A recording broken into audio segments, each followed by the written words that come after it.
নমস্কার বন্ধুরা, বাঙালি রান্নাঘরে জানাই সবাইকে অনেক স্বাগত।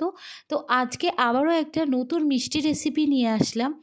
অনেক দিন ধরে মিষ্টি তৈরি করব ভাবছি, কিন্তু সময় হয়ে উঠছিল না। আসলে ছানা দিয়ে মিষ্টি তৈরি করতে গেলে অনেক সময় লাগে। তবে ভাবলাম সুজি দিয়ে মিষ্টি তৈরি করে দেখি।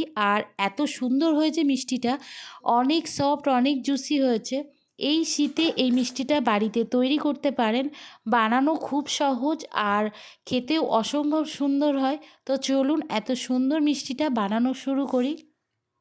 তো প্রথমে গ্যাসে একটা কড়াই বসিয়ে দিয়েছি, আর তার ভেতর একটু ঘি দিয়ে দিলাম 2 চামচ মতো, আর 2 কাপ দিয়ে দিলাম সুজি। তো ঘিয়ের বদলে তেলও ব্যবহার করতে পারেন, তবে ঘিয়ের যে টেস্ট আসে সেই সুন্দর টেস্টটা তেলে আসে না। তো এখানে আমি ঘিটাই ব্যবহার করি যখনই এই মিষ্টিটা তৈরি করি।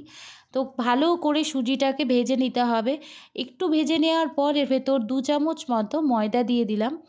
ময়দা দেওয়ার কারণে এর টেক্সচারটা খুব ভালো আসে। আর যেটা হয়, সুজির মিষ্টিটা তেলে ভাজলে ফেটে যায়। তো এইভাবে সুজির ভেতরে যদি একটু ময়দা দেওয়া হয় তাহলে সুজিটা আর ফাটে না।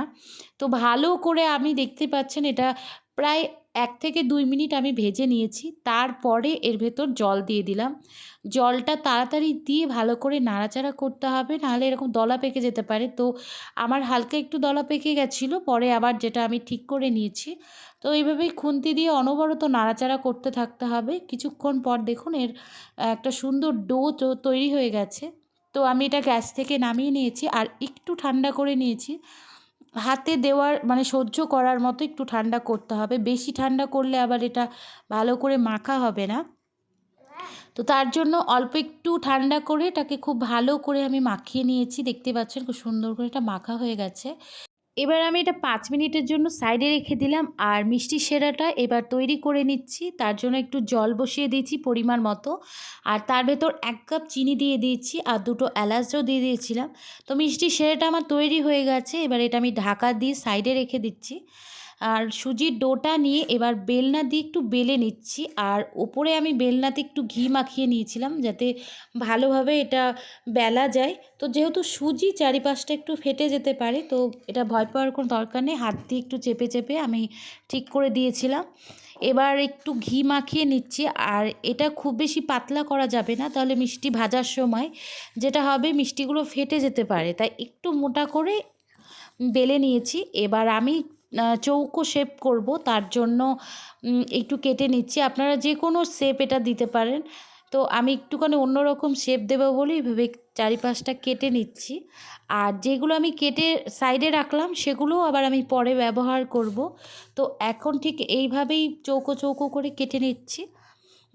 এইভাবেই প্রত্যেকটা মিষ্টির শেপ আমি দিয়ে দিচ্ছি। দেখুন এইভাবে মিষ্টিগুলো দেখতে ভালো লাগে, তো তার জন্য এইভাবেই মিষ্টিগুলো আমি দিয়ে দিলাম।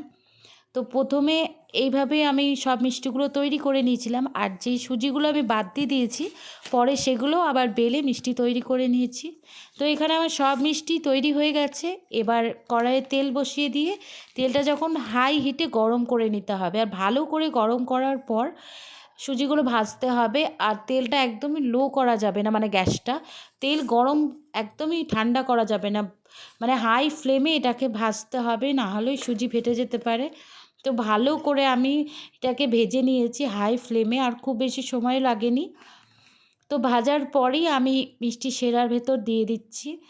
এবার এটা আমি সারা রাতের জন্য রেখে দিয়েছিলাম। আপনারা 3 থেকে 4 ঘন্টা রাখলেই হয়ে যাবে। তো দেখুন আমার যে মিষ্টির শিরাগুলো রয়েছে, তো মিষ্টিটা সবই চুষে নিয়েছে। এবার একটা প্লেটে আমি সাজিয়ে নিয়েছি। দেখতে কতটা সুন্দর লাগছে, আর এটা খেতেও কিন্তু অনেক সুন্দর লাগছিল।